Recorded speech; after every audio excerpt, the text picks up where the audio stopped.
दोस्तों, अगर आप भी कच्चे मकान में रह रहे हैं, अगर आज भी बरसात में छत से पानी टपकता है, अगर ठंड में दीवारें कंपाती हैं और अगर मन में एक ही सपना है कि काश सरकार की तरफ से पक्का घर मिल जाए, तो दोस्तों आज की ये खबर आपके लिए है, आपके पूरे परिवार के लिए है और खासकर उन गरीब मजदूर, किसान और बेघर लोगों के लिए है जो सालों से इंदिरा आवास योजना के भरोसे बैठे हैं। दोस्तों, देश में लाखों ऐसे परिवार हैं जिनका नाम इंदिरा आवास योजना यानी अब जिसे प्रधानमंत्री आवास योजना ग्रामीण कहा जाता है उसकी सूची में शामिल है। लेकिन उतने ही लोग ऐसे भी हैं जो आज तक ये नहीं जान पाए कि उनका नाम लिस्ट में है या नहीं, पैसा कितना मिलता है, किसे पूरा पैसा मिलेगा, किसे नहीं मिलेगा और अगर नाम नहीं है तो आखिर करना क्या होगा। आज इस पूरे वीडियो में हम आपको इंदिरा आवास योजना से जुड़ी हर छोटी बड़ी बात आसान भाषा में समझाने वाले हैं। वीडियो को अंत तक जरूर देखिए क्योंकि आखिरी हिस्से में हम आपको बताएंगे वो गलती जिसकी वजह से हजारों लोगों का नाम लिस्ट से कट जाता है। दोस्तों, सबसे पहले बात करते हैं इंदिरा आवास योजना आखिर है क्या। ये योजना खास तौर पर उन गरीब परिवारों के लिए चलाई जा रही है जिनके पास खुद का पक्का मकान नहीं है।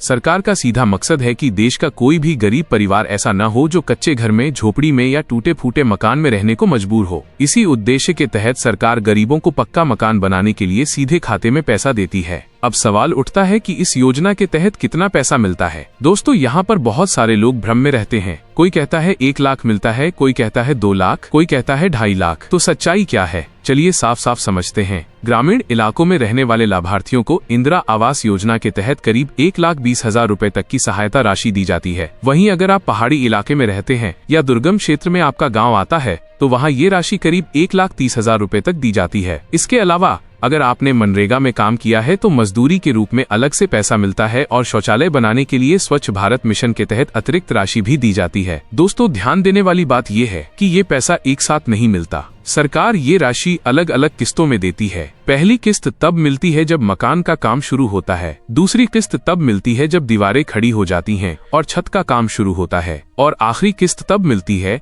जब मकान पूरी तरह से बनकर तैयार हो जाता है। यानी सरकार यह सुनिश्चित करती है कि पैसा सही काम में लगे और मकान वाकई बनकर तैयार हो। अब बात करते हैं सबसे जरूरी सवाल की, आखिर किसका नाम इस योजना की लिस्ट में आता है। दोस्तों, इंदिरा आवास योजना की सूची ऐसे ही नहीं बनती। इसके लिए सरकार ने सामाजिक आर्थिक जाति जनगणना यानी SECC के आंकड़ों का इस्तेमाल किया है। जिन परिवारों के पास पक्का मकान नहीं है, जिनकी आय बहुत कम है, जो BPL श्रेणी में आते हैं, विधवा महिलाएं, दिव्यांग व्यक्ति, अनुसूचित जाति और जनजाति के परिवार, ऐसे लोगों को प्राथमिकता दी जाती है।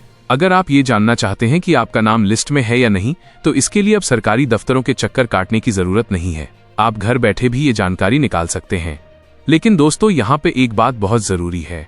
अगर आपके आधार कार्ड में नाम गलत है, राशन कार्ड में जानकारी अधूरी है या परिवार की जानकारी अपडेट नहीं है, तो आपका नाम लिस्ट में होते हुए भी आपको लाभ नहीं मिल पाएगा।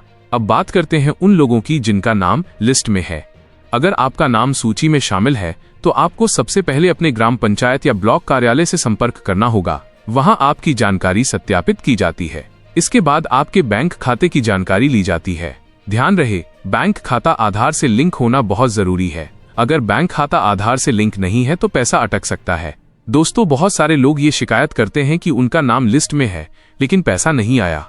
इसकी सबसे बड़ी वजह होती है अधूरी KYC, बैंक खाते में गलती या फिर मकान का जियो टैग न होना। सरकार अब हर मकान की तस्वीर मोबाइल ऐप के जरिए अपलोड करवाती है। अगर आपके मकान की फोटो सही तरीके से अपलोड नहीं हुई है तो अगली किस्त रुक सकती है। अब बात करते हैं उन लोगों की जिनका नाम लिस्ट में नहीं है। दोस्तों, अगर आपका नाम इंदिरा आवास योजना की सूची में नहीं है तो घबराने की जरूरत नहीं है। सबसे पहले आपको ये देखना होगा कि आप पात्रता की शर्तों में आते हैं या नहीं। अगर आपके पास पहले से पक्का मकान है, अगर आपके नाम 4 पहिया वाहन है, अगर आपके परिवार में कोई सरकारी नौकरी में है या अगर आपकी आय तय सीमा से ज्यादा है तो आपको इस योजना का लाभ नहीं मिलेगा। लेकिन अगर आप गरीब हैं, कच्चे मकान में रहते हैं और फिर भी नाम लिस्ट में नहीं है तो आपको आवेदन की प्रक्रिया पूरी करनी होगी। इसके लिए आपको ग्राम पंचायत में जाकर अपनी शिकायत दर्ज करानी होगी। कई जगहों पर आवास सर्वे दोबारा किया जाता है। ऐसे सर्वे में आपका नाम जुड़ सकता है। दोस्तों, यहाँ पर एक बहुत बड़ी सच्चाई भी जान लीजिए। बहुत बार लोग अफवाहों के चक्कर में आ जाते हैं। कोई कहता है पैसे देकर नाम जुड़वा दो, कोई कहता है दलाल से बात करो। दोस्तों, ऐसा बिल्कुल न करें। सरकार की योजना में किसी को पैसा देने की जरूरत नहीं होती।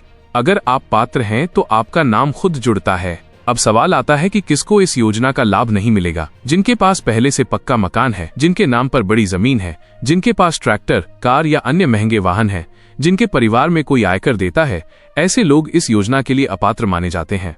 इसके अलावा अगर आपने गलत जानकारी दी है और जांच में ये साबित हो जाता है तो आपका नाम लिस्ट से हटाया जा सकता है और पहले मिला पैसा भी वापस लिया जा सकता है। दोस्तों, महिलाओं के लिए इस योजना में एक खास नियम है। मकान का मालिकाना हक महिला के नाम पर या पति पत्नी दोनों के नाम पर होना जरूरी होता है। इससे महिलाओं को आर्थिक और सामाजिक सुरक्षा मिलती है। अब एक जरूरी बात और समझ लीजिए, इंदिरा आवास योजना का पैसा सिर्फ मकान बनाने के लिए ही इस्तेमाल होना चाहिए। अगर किसी ने इस पैसे का गलत इस्तेमाल किया और मकान नहीं बनाया तो आगे चलकर दिक्कत हो सकती है। दोस्तों, अगर आप चाहते हैं कि आपको इस योजना का पूरा लाभ मिले तो अपने सभी दस्तावेज सही रखें। Aadhaar card, ration card, bank passbook, mobile number, सब कुछ अपडेट रखें। ग्राम पंचायत की बैठकों में हिस्सा लें और समय समय पर जानकारी लेते रहें। आज के समय में सरकार लगातार इस योजना को और मजबूत बना रही है ताकि कोई भी गरीब परिवार छूट न जाए, लेकिन इसके लिए आपकी जागरूकता भी उतनी ही जरूरी है।